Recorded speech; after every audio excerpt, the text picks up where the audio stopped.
Welcome to New Business in Later Life, where we prove that it's never too late to pursue your entrepreneurial dreams. You will meet remarkable individuals who launch successful businesses over 50, sharing their stories, challenges, and enthusiasm. Your host, Ildiko, is a former social housing professional, textile designer, and teacher who described herself as a life artist. She is now a property professional, business network host, and facilitator of the Entrepreneurs Club. Subscribe now to hear these inspiring stories every week. So if somebody was starting out in a similar role, somebody wanted to, obviously utility warehouse agents always try and find somebody else to build into their team. So if somebody thought about setting up, what would you advise them? Do your homework first regarding whatever business you're interested in terms of the market.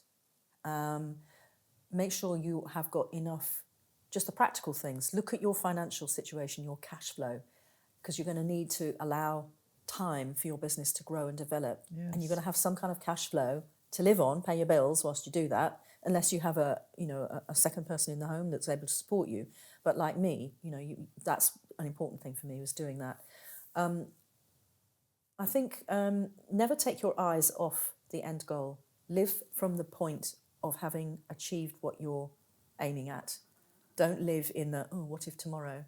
Continually focus on that and be organised with your time, be disciplined with your time, and be consistent at working at it every single day in some way, whatever it is. Small things, little things. Work on it all the time if it's just one business that you're looking at. So, Yes. And also think carefully. Solopreneurs spend a lot of time on their own. Now, if you've come from a corporate background where you're used to being part of a team, or even a small office where you're used to having people around you, before you start out on this journey, be very honest with yourself.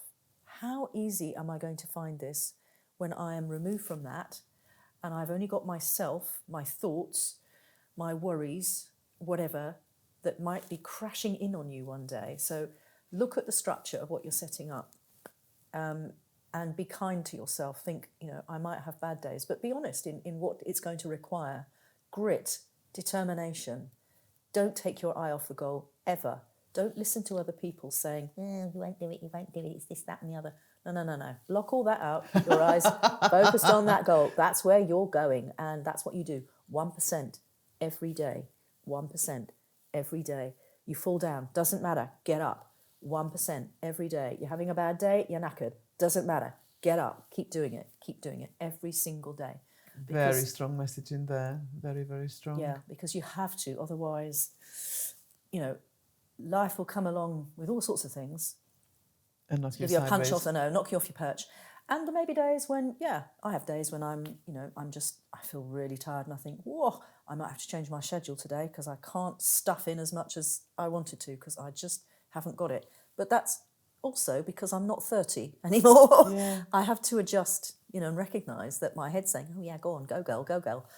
But I have to work differently. You need to schedule a bit of off time. But Yeah. you would have thought that you would have learned that in your life, having gone through I know, all you the see? health issues. Exactly, yeah. You forget because, we do when we're... The one thing I would add to that is, as again, very important, is to, time and time again, just take stock of what you've achieved. Yeah.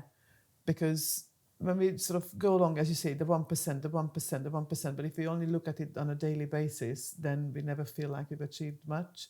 But if you look back over a month or a quarter, then you can take stock and think, actually, all that effort has been worth it because look how far I've come. Exactly, and that was one of the things that Donna taught me was in my book of words that I keep. When I started doing my training, she said, I want you to start it on whichever month you're starting it. Say it was February.